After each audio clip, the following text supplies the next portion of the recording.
Hey, how's it going, everybody? Sarasota Tim. Welcome to Evening Chat. Merry Christmas. Happy Thanksgiving. Happy New Year. Too soon? Well, they're getting ready to light up everything here in Sarasota over in the shopping area. I know it. I've seen all kinds of, like those big buckets that, go up. They're decorating those trees like crazy. I think they do it overnight. Of course they do because, of all the traffic. But it's amazing. It's like when Santa Claus comes, you wake up and all these lights are on. You're like, when do they do that? All these elves show up and get it done. And you're going to see when I show you the video, it's pretty amazing. Let's talk about that. Holiday decorations. Now, when I was growing up, I'm 65. I remember doing a couple of things when I was really small. Our parents would, we would literally go 2 or 3 times and drive around neighborhoods looking at houses and Christmas lights. Because those that could afford to really do it up, it was like amazing to see that. And they were just incandescent bulbs and, old school figurines and things. Some of them were kind of creative, very impressive of the day. And then remember, like in the towns, they would hang candy canes on the poles, the electrical poles as you go down the sidewalk, and they would just run them all the way through town. And there'd be maybe a big Christmas tree, yeah, and that'd be about the end of it, and of course all the houses that would light up their yards and stuff, and you like to go around and see it, and it was just really amazing. The simple things, right? Now you see these lights and you're like, yeah, I see them everywhere. Seen so much. But remember after that, what happened? Years later, they kind of stopped doing it. Some towns that would still put them out, you'd be like, look how old those old candy canes are. They're putting on the light pole. That's really old school. Because today they got such modern stuff. And then some places didn't even do it anymore, because it was becoming unpopular to say Merry Christmas. And so some of those things ended for a while. It was like the Memorial Day. They used to put those little small flags out by the thousands, up and down the streets. I mean, I don't even know how long it took or how many people it took to put them all out there. And now you see a few, and maybe some small towns still do it, but I see a lot less of that the last couple of years on Memorial Day. So, and then growing up, of course, during the holidays as a kid, we'd always go to the Christmas parade. And, you're always waiting for that last person to come by was going to be Santa Claus. And you got to see him. It's like you actually saw Santa Claus. And I believed in the whole thing. When I was a kid, we were taught that there was Santa. He came when you were asleep. He left everything on the living room floor. Nothing was wrapped. We had stuff under the tree for a few weeks before Christmas, or a couple of weeks, or whatever it was. But we knew that wasn't from Santa Claus. That was from Mom and Dad or Aunt Gail or whoever. And it was probably some socks and underwear and pajamas and things like that. We didn't want that. We wanted what Santa Claus was going to bring. And every year when I woke up, when we celebrated Christmas, the way we did it was we go to bed and we wake up, and there was me, my brother, and my sister, and everything was out on the floor. There would be walkie-talkies, balls, bicycles. Some of them had training wheels on them when we were real small. Race car tracks, hippity hops, easy bake ovens, dolls, soldiers, little science things where you make those little creepy crawlers, those little gummy things that would heat up in the mold, slinkies, all these old school toys, and they would just be laid out on the floor. And we would come out, and because it was 3 kids, we'd come out of there, we were like, whoa, our eyes were this big. And it'd be 3 o'clock, 4 o'clock in the morning we'd get up, because we'd go to bed at 4 in the afternoon, trying to hurry up and make Santa Claus come. Of course, we'd go in our room and sit there for hours. We couldn't sleep. We were so excited. But somehow or another, we finally got off to sleep. And what did our parents do? They hid that stuff somewhere in the trunk of the car, in the attic, in their closets, I don't know, somewhere. And then when we were asleep, they would bring it in. And in those days, my mom and dad, or my dad probably, he had to build the bikes. Today, you just wheel them right out of Walmart or wherever, all assembled. They had to assemble those. So they were up all night, waiting for us to go to sleep. Then they had to do all that and make sure we didn't come out and catch them. And so they were up late, because we didn't go to sleep till late. And so they did all their stuff and put everything out. And then, of course, we believed in Santa Claus, so we had stockings on the wall or over the mantle if we had a fireplace. And when we woke up, not only did we see all the toys, we would go to our stockings because Santa would fill those with nuts and candies and little toys and all kinds of cool little things, not just, nuts and stuff. It had little toys in it. And then we would leave, of course, cookies and milk. I think maybe we left brownies sometime, but it was mostly cookies and milk. And we would leave that on the table. And what made it real to us, because, this is what my parents were teaching me, is after he, put all the toys out before he left, he ate cookies and milk that we would leave for him. And the milk would be gone, the cookie would be gone, and a little note was left there saying how we were good boys and girls, and that he hopes that we enjoy the toys and be good kids all year, and next year you'll see us, or something to that effect. And so everything was like, look, he left all the stuff here. How'd this stuff get in here? Look, these stockings are full of stuff. And look, the cookies are gone. And he left a note. How amazing, right? We used to even look out the window, and my father would say, look, there he goes, in the sleigh, because we saw those movies, Rudolph the Red-Nosed Reindeer, Silent Night, and all that. And I used to love that cartoon, Rudolph the Red-Nosed Reindeer, every year. I mean, we believe, baby, it was like very traditional to us. And like those presents under the tree I mentioned earlier, they'd end up having like several little finger holes poked in them, and we would shake them. We'd try to guess what it is. Sometimes we'd get carried away and we'd put a finger hole and then tear the paper back a little bit and look in there trying to see what it was, because if it rattled, it wasn't socks and underwear and some pajamas. And we had one rule. Some families celebrate everything is wrapped, and some families celebrate they unwrap everything Christmas night, Christmas Eve. And then Christmas Day, you just get up, I guess, and play with your stuff or wear your stuff and, have dinner that day. But we would be able to open one thing every Christmas Eve. One thing. And of course you know what it was. Pajamas. It was something for us to go to bed in. And so when we wake up, they could take pictures of us and do that kind of thing. I remember riding my bicycle with my brother, who's 2.5 years younger than me, in a cul-de-sac out in the street at 4 a.m. We were so excited about our new bikes. You wake up, you see that metal and that chrome. They were Schwinn bikes, right? With the banana seat and the ape hanger handlebars on there, and the flyers that my sister got. And man, I was so happy when she got an Easy Bake Oven. I wanted one of them brownies. They used to put those commercials on TV where the little brownie was made in the oven, and it was a little bite size. And as a kid, you love candy and things. I just wanted one of those brownies so bad. Of course, it was just a light bulb to heat everything up. I guess if you left it in there long enough, it did work, but it was nothing. We got that game Operation. Remember all the old games?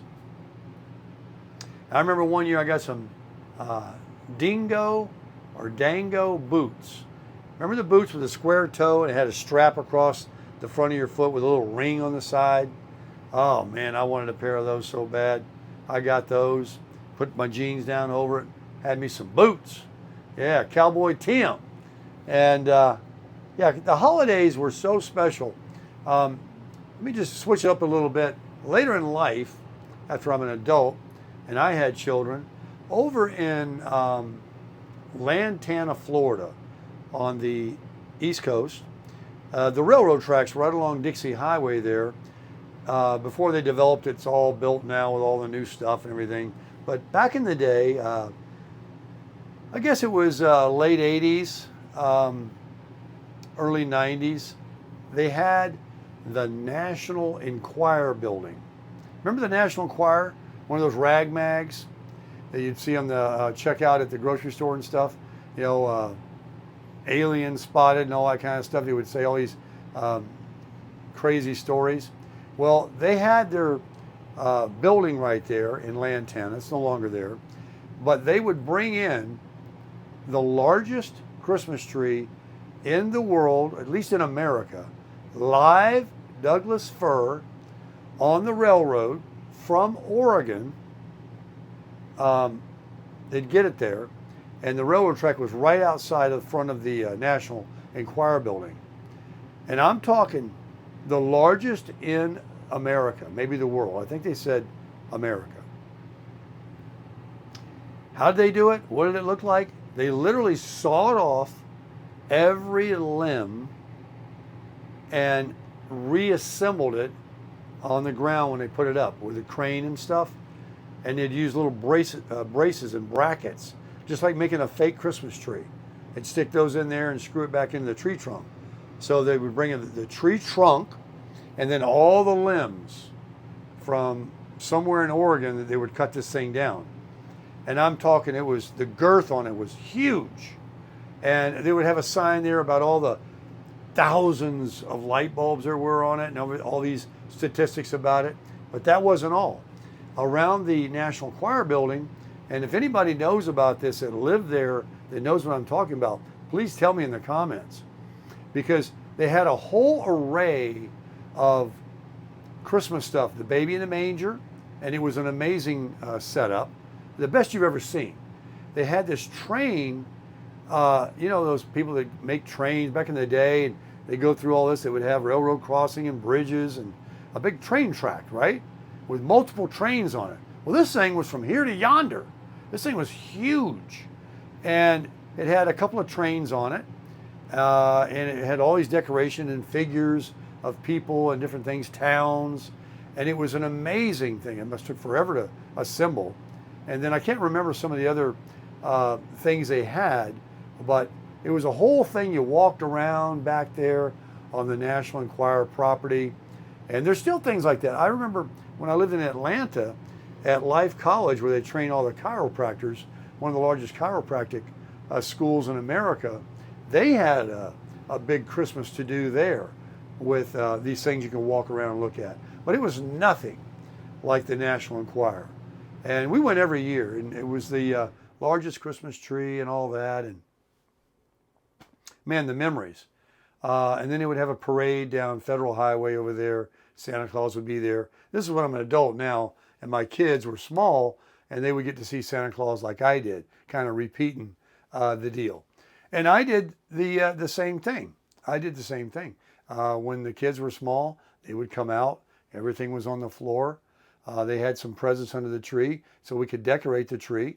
You know, but they knew that Santa Claus didn't bring that. We gave it to them, or one of the other relatives, because it would have a little name tag on there. But it was an amazing time, and it's just like on Halloween that's coming up. Let's go back. Let's back up my story. Halloween is coming before Thanksgiving and Christmas. Halloween, when I was a kid, we used pillowcases, and we went out and we filled it up. We didn't have to have our parents walk around with us. We just were let loose in the neighborhood, and we'll see you later.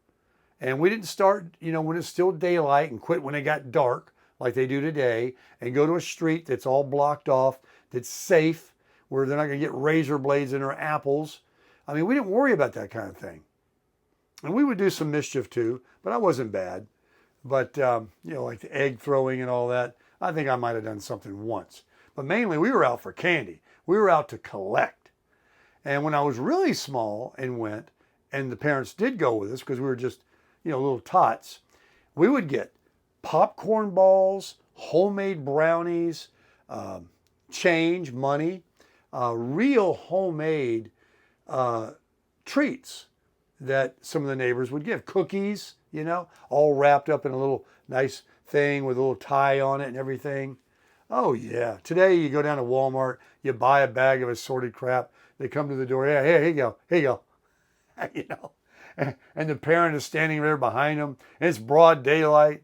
When I was young, they got into it too. Some of the people, a lot of people, really decorated their houses up with scary stuff. They put coffins and, like little wooden things they'd make as a coffin and put somebody out there. It would jump up and scare you, when you come to the door. And they would be dressed up too when they would open the door. And, it used to be really a lot more than it is today, a lot more real. And then, now everything is what it is. And it's really kind of a thing of the past. You know what people do today, including myself? Sometimes when I lived somewhere, we turn the lights out, which was a sign. We ain't got nothing for you. Don't come knocking here. That was because really, when I did that, I think I did that once or twice, there wasn't really any kids where I lived. I didn't even need to do that because I wasn't expecting very many knocks on the door. But we used to, when I was a kid, go to these neighborhoods, all houses and stuff, and everybody, there wasn't anybody that had their lights out in those days. They all had candy for you, and they were all ready to scare you and give you something really good. So that's what Halloween was about. And then Thanksgiving, I want to touch on this one. How many of you out there have ever heard of putting the dressing in the turkey? I was raised that way. And then at some point somebody said, that's going to poison you or poison the turkey or whatever. But I remember that the dressing, there'd be a pan of it too, but they would stuff that turkey every year with dressing. And it was the best dressing I ever had in my life. And also, who else did their mom and dad or whoever you went to have Thanksgiving with put that turkey in the night before and on low, and it cooked all night, the next day, all day, or whatever time you had your Thanksgiving dinner. It would seem like, if I can remember, it was something that was a long time to cook. Very slow and go. And I love cranberries, sliced cranberries for Thanksgiving. And I loved all the staples, the stuffing, the mashed potatoes, the cranberries, sweet potatoes, the yams, And it used to be like homemade. I mean, we used to have, my family and my mom's mom and all of them when I was a kid, I mean, they didn't buy no instant stuff. They made that stuff. And whatever those breadcrumbs they used in the stuffing, it tasted different than like stovetop. But I'll eat that too. But this year, folks, I don't get to eat anything because I'm on the carnivore diet. Yes, I'm still on it. No, I'm not going to give up on it right yet. I'm still not in the abdomen area where I want to be. I can't see, eating anything other than protein is going to help me achieve my goal. I am making headway, but it's really slow.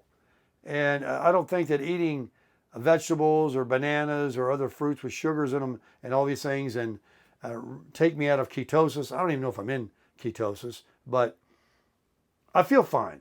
I feel great. Tonight I had, 6 pieces of bacon, half a dozen eggs. I made the boiled eggs with my little egg cooker tonight.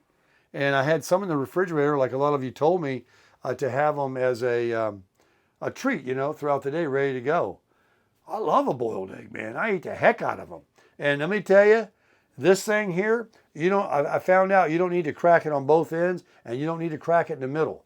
You crack it on the fat end, the top part of the egg, not the pointy part. Just tap that. There's like a little air pocket right there. And then that peeling with this thing comes right off. I mean, you got to pick at it a couple seconds here to get it started, and then it's so easy. So I've solved all my hard-boiled egg issues thanks to the subscriber sending me the money on Buy Me a Coffee to get the egg cooker. And I know a few of you have bought one yourself. I'm telling you. And that little omelet thing that it makes with 2 eggs, And it's so easy. You pour that little bit of water in and you just plug it in and walk away. And there's no mess, no fuss, no nothing. And you get the little jingle sound and you go over there and your stuff's done. And then my Baconator, I just washed it because I made 6 slices thanks to Miss Raffaella giving me that. And I do 6 minutes now. I just put all the bacon I want on there and 6 minutes in the microwave. No muss, no fuss in there either. All the oil and grease is inside of that.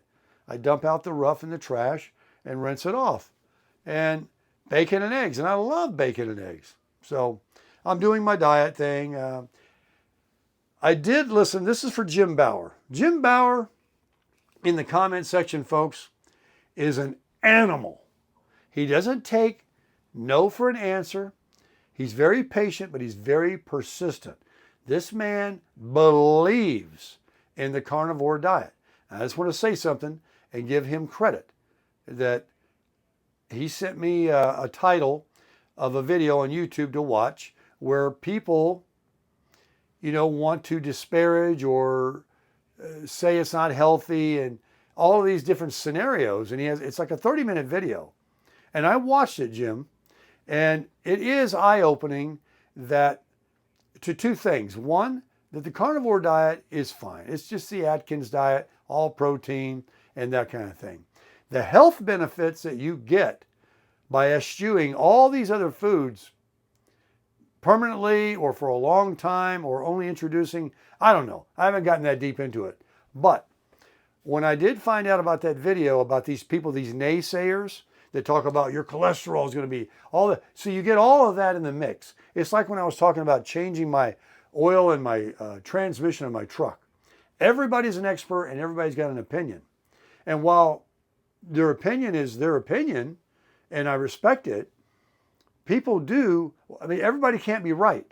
So all these things, I'm not going to talk about the transmission. Don't go there. It needs to be changed. We're going to figure that out. Don't worry. I wanted to change it, remember? It's going to be changed. Okay. So, but this carnivore diet, there's a lot of naysayers. And, I've even got, like Fred and Raphael. She wants to feed me so bad some of her good stuff. And I'm trying to be good. I'm trying to be really good. And I hadn't even gone 30 days yet. I'm a few days away, about 5 more days, and I'll have 30 days, 4 weeks.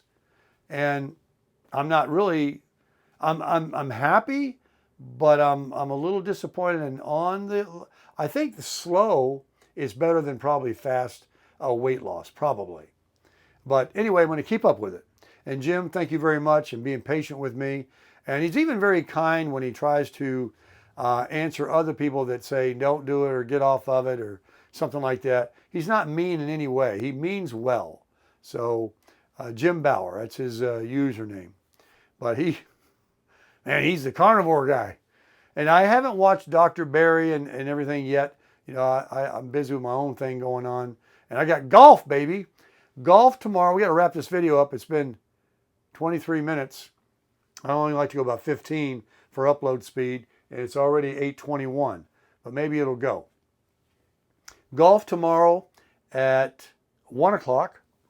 Then I have on a couple of final notes on everything.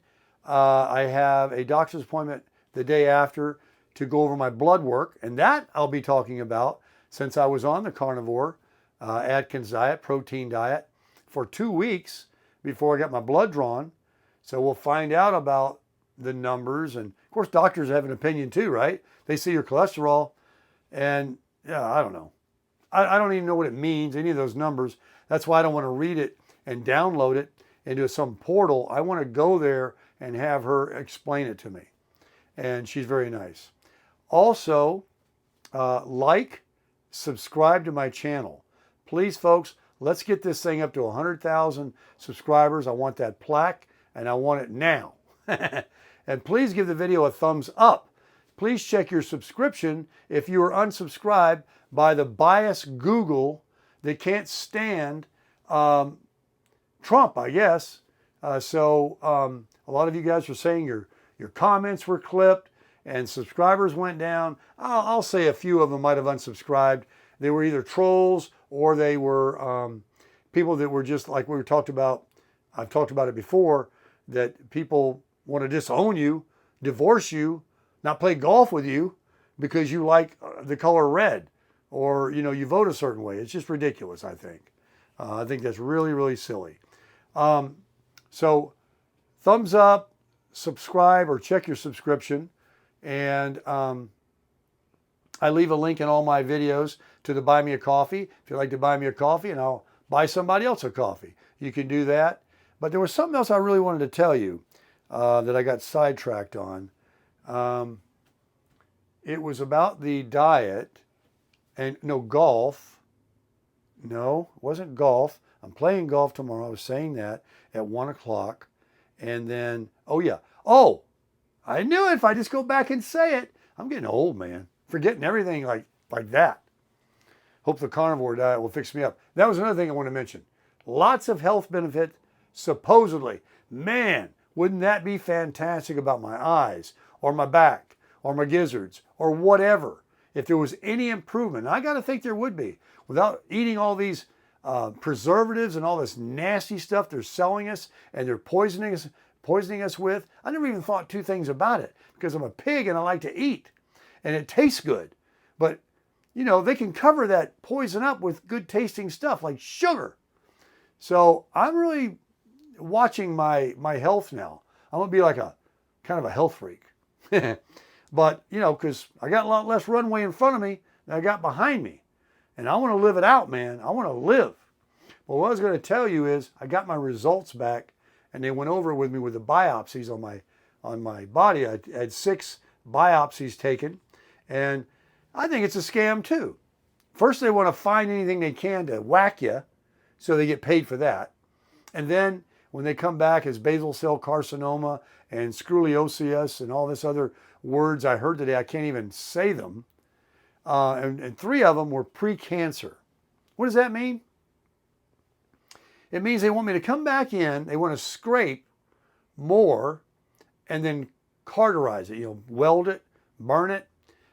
She doesn't want to do any cutting and suturing, but 3, and the one on my head is fine. It's just some old person thing, and it'll probably come back and we'll whack it again one day, I guess. But 3, one on my shoulder or somewhere over here or my arm down here or somewhere, they want to freeze, which is really simple to do. They just do that with this little cylinder. But they actually want to probably numb me again and scrape 1 or 2 or I don't know how many. And that's going to bleed, so they're going to cauterize that with heat and bandage me up and let me out the door. And I'll have more marks on me that's really sexy when I take my shirt off. Looks like I've been in a knife fight. But anyway, that's about it for the night chat tonight. You can see I'm watching Outlaw Channel. I also have Grit Channel, and I found another Grit Channel on these internet channels with Vizio or whatever I have here. And I have a lot of Westerns. A lot of Western channels. I love it. So tomorrow morning, actually, I made a pot already, so it's going to be ready for me in the morning to heat up. I had a half a cup already. I love coffee. You guys know that? And I'll be doing a little bit more reading tonight and thinking positive. And I'm also going to be talking more about Social Security and Medicare. And I'm going to be talking to you guys more about a trip. I'm going to play some golf. Do you know that the 10-day forecast in Laughlin, Nevada is in the low 70s and 50s at night? And Vegas is the same thing. In Temecula, near San Diego, in California, they got 45 in the morning and warming up to like 72 to 75. That's the temperatures we're having out there. I think we need to jump on it. I think that's awesome. Low humidity. Can you imagine that? And seeing desert and mountains, but not sweating. Well, you don't sweat anyway, but not burning up. It is amazing. I remember when I was out there with the cramper. It was fantastic. So A lot of things are going on in here, and I'm being patient though. I'm waiting for the Lord to direct me into nudging me of what I should do. I don't want to say what I'm going to do and make him laugh, because he's got a plan for me. It's always a good one. I'm so excited about it because I'm always crushing it.